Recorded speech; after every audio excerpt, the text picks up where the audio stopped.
ఆయనతో పోలీస్ స్టేషన్లో కేసు పెట్టించి మనం బయటకు వస్తే అక్కడ ఉన్నటువంటి ఆ లోకల్ లీడర్స్ మళ్ళీ వెళ్ళి ఆయన మీద ఒత్తిడి తీసుకొచ్చి ఆ కేసుని డ్రాప్ చేసి నువ్వు అసలు యూనియన్ దగ్గరికి ఎందుకు వెళ్ళావు, యూనియన్ నువ్వు మళ్ళీ ఊళ్ళోనే పనిచేయాలి కదా, ఈ పనిలోనే ఉండాలి కదా అనే పేరుతోటి ఆయన్ని భయపెట్టి ఆ కేసు వాపస్ తీసుకునేట్టు చేశారు.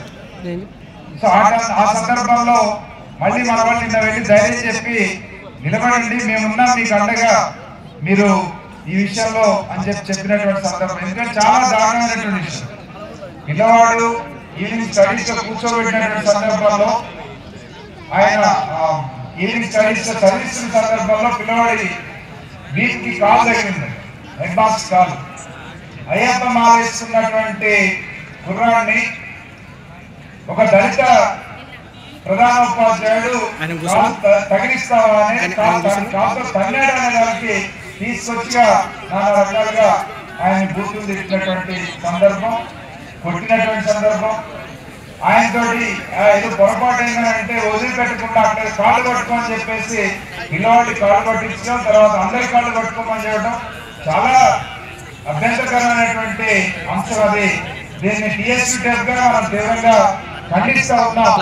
ఈరోజు మన ఈ మహాసభకు వచ్చి ఈ మహాసభలో మన శ్రీనివాస్ గారు కూడా ఆ విషయాన్ని ప్రత్యేకంగా ప్రస్తావించినటువంటి సందర్భాన్ని కూడా మనం గమనంలోకి తీసుకొని ఇట్లాంటి అంశాల్లో ఇదే కాదు, నిజామాబాద్ లో మల్లికార్జున గారి విషయంలో కూడా మన ఆనాడు మొత్తంగా ఉపాధ్యాయ సంఘాల పోరాట కమిటీగా పెద్ద ఎత్తున హైదరాబాద్ లో ధర్నా చేసి ఆయన మీద దాడి చేసినటువంటి ఆ గ్రామస్తుల మీద చర్య తీసుకునే దానికోసం మన వంతు కృషి చేసిన సందర్భం కూడా ఉంది.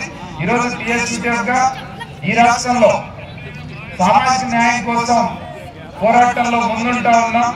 ఇట్లాంటి వివక్షలు అణచివేతలు జరిగినటువంటి సందర్భంలో ఆధిపత్య భావజాలంతో మన ఉపాధ్యాయుల మీద కానీ సమాజంలో ఎవరి మీద ఏ రకమైనటువంటి అఘాయిత్యాలు అత్యాచారాలు జరిగినా స్పందించే సంఘంగా ఈరోజు యూటీఎఫ్ గా మనం ఉన్నాం, టీఎస్యూటీఎఫ్ గా అనే విషయాన్ని